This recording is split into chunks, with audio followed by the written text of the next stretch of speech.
Everyone, आज हम बात करेंगे डेली करंट अफेयर्स का एपिसोड जो है 25 मई की बात करेंगे। तो सबसे पहला क्वेश्चन हम लोग लेकर के आते हैं इंपॉर्टेंट डे से। तो सबसे पहला डेज का नाम याद रखना है कि 22 मई को हम लोग मनाते हैं क्या, international day for biological diversity. तो ये नाम आपको याद रखना है कि 22 मई को हर साल international day for biological diversity मनाते हैं। आखिर ये दिन क्यों मनाते हैं? क्योंकि हम लोग जितने भी बायोडाइवर्सिटी हैं उसको हम लोग कंजर्व करके चले, उसको प्रिजर्व करके चले, ठीक है। उन लोग को सुरक्षा दे, उन लोग को हम लोग क्या करें कि भगाए नहीं, मतलब फिर से वापस जो हम लोग बायोडाइवर्सिटी लेकर के आने की बात करते हैं, ठीक है। तो इसका थीम क्या है? थीम ये रहेगा इस बार का क्या कि from agreement to action build back biodiversity. तो ये इसका थीम है। और अगर बात करते हैं कि इंडिया में वर्ल्ड का टोटल कितना परसेंटेज इंडिया में बायोडाइवर्सिटी है, तो वर्ल्ड का 8% इंडिया में बायोडाइवर्सिटी है। और अगर बायोडाइवर्सिटी जब भी आता है तो उसमें अमेजन का नाम याद रखना है। वो अमेजन क्या है? अमेजन में मैक्सिमम डाइवर्सिटी है, ठीक है। ये चीज़ ध्यान में रखना है। और अमेजन को हम लोग बोलते हैं क्या, लंग्स ऑफ अर्थ। अब दूसरा क्वेश्चन ये भी याद रखना है, ईओ विल्सन को हम लोग इसलिए याद रखते हैं क्योंकि ये जनक कहे जाते हैं, किनका? बायोडाइवर्सिटी का जनक कहे जाते हैं। तो ये रहा इंपॉर्टेंट क्वेश्चन 22 मई, जो कि international day for biological diversity मनाते हैं। मूव करते हैं नेक्स्ट क्वेश्चन। आज जो है स्टेट न्यूज़ की बात करेंगे सेकंड क्वेश्चन में। और कौन सा स्टेट आज लेकर के आते हैं? महाराष्ट्र की बात करते हैं। देखिए ये प्यारा सा महाराष्ट्र है। तो महाराष्ट्र में क्या हुआ है कि महाराष्ट्र में जो वहाँ का सरकार है, वो सरकार क्या है कि गुड गवर्नेंस रेगुलेशन लेकर के आ रहे हैं, ठीक है। आखिर ये गुड गवर्नेंस रेगुलेशन में क्या होगा? तो इस रेगुलेशन में क्या होगा, जितने तरह का शिकायत होगा गवर्नमेंट को हम लोग कर सकते हैं, ठीक है। वो शिकायत जो होगा हर तरह का ट्रांसपेरेंसी होगा, पारदर्शी होगा, ठीक है। वो शिकायत, ठीक है, जिसके तहत जो है हर तरह का उसका सॉल्यूशन सोचा जाएगा, समझा जाएगा, हर तरह का जो है डिस्कशन इसके थ्रू होगा। तो ये जो सरकार का अच्छा सोच है। और ये चीज़ महाराष्ट्र का सरकार सबसे पहला बार भारत में ये लेकर के आ रहे हैं। और बात करते हैं गुड गवर्नेंस रेगुलेशन जो है, गुड गवर्नेंस से हम लोग एक दिन याद रख आता है। वो दिन का नाम क्या है? Good governance day. तो गुड गवर्नेंस डे हम लोग 25 जनवरी को मनाते हैं। क्या हम पूछ सकते हैं कि गुड गवर्नेंस डे जो है हम लोग किनके बर्थडे के दिन याद मनाते हैं? तो हम लोग एपीजे अब्दुल कलाम, नहीं सॉरी, ये हम अटल बिहारी वाजपेयी के बर्थडे के दिन हम लोग इसको याद रखते हैं। आज का सेकंड क्वेश्चन स्टेट न्यूज़ से लेकर के आ रहे हैं। तो स्टेट न्यूज़ में बात करते हैं महाराष्ट्र की।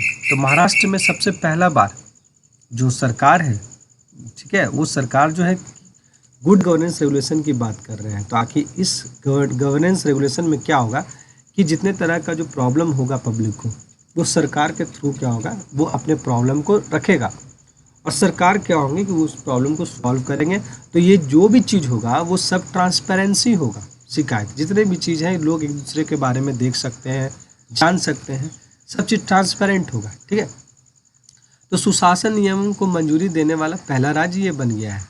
तो बात करते हैं गुड गवर्नेंस, ये नाम याद आ रहा है? गुड गवर्नेंस जो है, इससे हम लोग दिन मनाते हैं जिसका नाम है गुड गवर्नेंस डे। तो ये गुड गवर्नेंस डे हम लोग कब मनाते हैं? 25 जनवरी को मनाते हैं। तो 25 जनवरी याद है, 25 जनवरी जो है किसका बर्थडे होता है? तो ये जो है बर्थडे होता है अटल बिहारी वाजपेयी का, ठीक है। तो उन्हीं का बर्थडे के दिन हम लोग याद रखते हैं गुड गवर्नेंस डे। तो बात करते हैं महाराष्ट्र का, देखते हैं मैप में क्या है महाराष्ट्र। देखिए महाराष्ट्र है, इंडिया का मैप है ये। तो इस इंडिया के मैप में आप देख रहे हैं कि इसमें क्या क्या है कि महाराष्ट्र जो है यहाँ पर इससे घिरा हुआ स्टेट कौन कौन? गुजरात, मध्य प्रदेश, छत्तीसगढ़, तेलंगाना और कर्नाटका। ये चीज़ ध्यान में रखना। और यहाँ पर जो है एक गोवा भी है, ठीक है। और ये जो वाटर बॉडीज़ कौन सा है? ये है अरेबियन सी का नाम याद रखना है। तो ये सब इतना जो है इसके चारों तरफ, गुजरात, मध्य प्रदेश, छत्तीसगढ़, तेलंगाना, कर्नाटका और गोवा, ये सब जो है ये घेरे हुए हैं महाराष्ट्र को। ये डिस्ट्रिक्ट वाइज मैप है, ये चीज़ ध्यान में रखना है। और इसके अलावा हम लोग क्या क्या ध्यान में रखेंगे महाराष्ट्र का? कैपिटल मुंबई सबसे पहले ध्यान में रखना है। वहाँ का चीफ मिनिस्टर कौन है? एकनाथ शिंदे। वहाँ के गवर्नर कौन है? रमेश बायस। वही मुंबई है जहाँ पर आप सुने होंगे एलिफेंटा केव्स है, अजंता एंड एलोरा केव्स है। और अगर न्यूक्लियर पावर प्लांट की बात करें तो वहाँ तारापुर न्यूक्लियर पावर प्लांट, जो कि सबसे पुराना और सबसे लार्जेस्ट न्यूक्लियर पावर प्लांट है, वही महाराष्ट्र में ही है, ठीक है। वहाँ महाराष्ट्र में जवाहरलाल नेहरू पोर्ट भी है, ठीक है। अब बात करेंगे कि इंडिया में सबसे पहला बार महाराष्ट्र में क्या क्या हुआ है। तो महाराष्ट्र के मुंबई में सबसे पहला बार अंडर वाटर सी टनल है। महाराष्ट्र के पुणे में वाटर टू हाइड्रोजन प्लांट है। और महाराष्ट्र के मुंबई में एसी डबल डेकर बस है। ठीक है, तो ये इंडिया में पहली बार है। अब दुनिया में पहली बार की बात कर लेते हैं। तो दुनिया में पहली बार महाराष्ट्र में रिफाइनरी कॉम्प्लेक्स है। साथ ही साथ सबसे बड़ा दुनिया में पहला बम्बू क्रैश बैरियर बनाया गया है जिसका नाम है बाहुबली।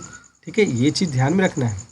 और ये भी बात करते हैं वर्ल्ड्स लार्जेस्ट, मतलब भारत का मतलब दुनिया का सबसे बड़ा लार्जेस्ट क्या है। तो सबसे बड़ा जो है दिव्यांग पार्क का आधारशिला रखा गया कहाँ, महाराष्ट्र के नागपुर में। ये चीज़ ध्यान में रखना है।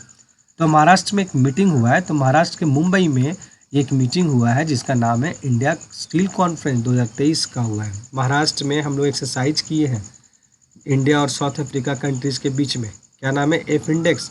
ये ध्यान में रखना है। और मुंबई में सबसे पहला बार जो एप्पल का स्टोर जो है वो अपना स्टोर खोल रहे हैं, एप्पल का स्टोर मुंबई। अगर दूसरा स्टोर कहाँ खोलेंगे एप्पल, तो दिल्ली में। मुंबई चर्च गेट का नाम बदल करके सीडी देशमुख के नाम पर रख दिया गया। तो सीडी देशमुख कौन है, तो आरबीआई के पहला गवर्नर है। ठीक है, उनके नाम पे रख दिया गया। महाराष्ट्र ही जो कि खेलो इंडिया यूथ गेम्स का 5वां संस्करण जीता है। तो ये खेलो इंडिया यूथ गेम्स कहाँ हुआ था, तो मध्य प्रदेश में हुआ था। ये नाम भी आपको याद रखना है। महाराष्ट्र के मुंबई में ही वर्ल्ड स्पाइस कांग्रेस हुआ है। महाराष्ट्र के नागपुर में ही साइंस कांग्रेस हुआ है। तो ये इतने सारे चीज़ आपको ध्यान में रखना है। आज का तीसरा क्वेश्चन देखेंगे वर्ल्ड न्यूज़ की तरफ। तो वर्ल्ड न्यूज़ में क्या है आज कि पीएम मोदी जो है उनको जो है ऑनर किया जा रहा है वर्ल्ड हाईएस्ट ऑनर के थ्रू। तो ये ऑनर कौन कौन कंट्री के द्वारा दिया गया है, एक फिजी कंट्री के द्वारा और दूसरा पापुआ न्यू गिनिया के द्वारा दिया गया है। तो बात करते हैं दोनों कंट्रीज़ की। तो दोनों कंट्रीज़ में पापुआ न्यू गिनिया जो है ये इसका कैपिटल जो है ये क्या है, कैपिटल है पोर्ट मॉर्सबी। इसका करेंसी है कीना और वहाँ का प्राइम मिनिस्टर है जेम्स मरप्पे। और वहाँ फिजी कंट्री की बात करते हैं तो उसका करेंसी जो है वो फिजी डॉलर है, कैपिटल जो है सुवा है और वहाँ का प्राइम मिनिस्टर सितविनी राबुका है। और वहाँ वर्ल्ड हिंदी सम्मेलन होने वाला है। नेक्स्ट क्वेश्चन अपॉइंटमेंट की ओर है। तो अपॉइंटमेंट में देखेंगे क्या, ये है RN जयप्रकाश। तो RN जयप्रकाश का नाम आपको याद रखना है कि ये जो है इलेक्टेड है प्रेसिडेंट के रूप में, किनका, स्विमिंग फेडरेशन के रूप में इनको इलेक्ट किया गया है। तो नेक्स्ट क्वेश्चन जो है बुक की तरफ है। तो बुक की बात करते हैं golden years. The golden years किसके द्वारा लिखा गया, रस्किन बॉन्ड के द्वारा लिखा गया। सिक्स क्वेश्चन स्पोर्ट्स की बात करते हैं। तो आज स्पोर्ट्स की बात करते हैं जेवेलियन के बारे में। तो वर्ल्ड जेवेलियन रैंकिंग आया है, उस रैंकिंग में नंबर 1 पर नीरज चोपड़ा है। वही नीरज चोपड़ा जो कि टोक्यो ओलंपिक में गोल्ड जीत करके आए हैं। वो दिन कौन था, वो दिन 7 मई का दिन था। इसलिए 7 मई को हम हर साल क्या है भाला फेंक दिवस मनाते हैं। तो याद रखना वर्ल्ड जेवेलियन रैंकिंग में नीरज चोपड़ा सबसे 1 पर आए हैं। एक्सरसाइज की, तो एक्सरसाइज में हम देखते हैं अल मोहेद अल 2023। ये एक्सरसाइज की बात करते हैं। तो ये एक्सरसाइज जो है सऊदी अरबिया में हुआ है। तो ये एक्सरसाइज जो है इंडिया और सऊदी अरबिया के बीच में हुआ है। तो ये नाम आपको याद रखना है। नेक्स्ट 8 क्वेश्चन अवार्ड की ओर बढ़ते हैं। तो आज अवार्ड का नाम ये लेते हैं सलमान रुश्दी। तो सलमान रुश्दी को मिला है क्या, पेन सेंटेनरी करेज अवार्ड मिला है। तो ये अवार्ड जो है क्यों दिया जाता है, तो ये अवार्ड साहित्य के लिए इनको दिया गया है। और ये अवार्ड साहित्य के लिए दिया गया है। और पेन अमेरिका कंपनी है, वहाँ अमेरिकन कंपनी जो है ये अवार्ड सलमान रुश्दी को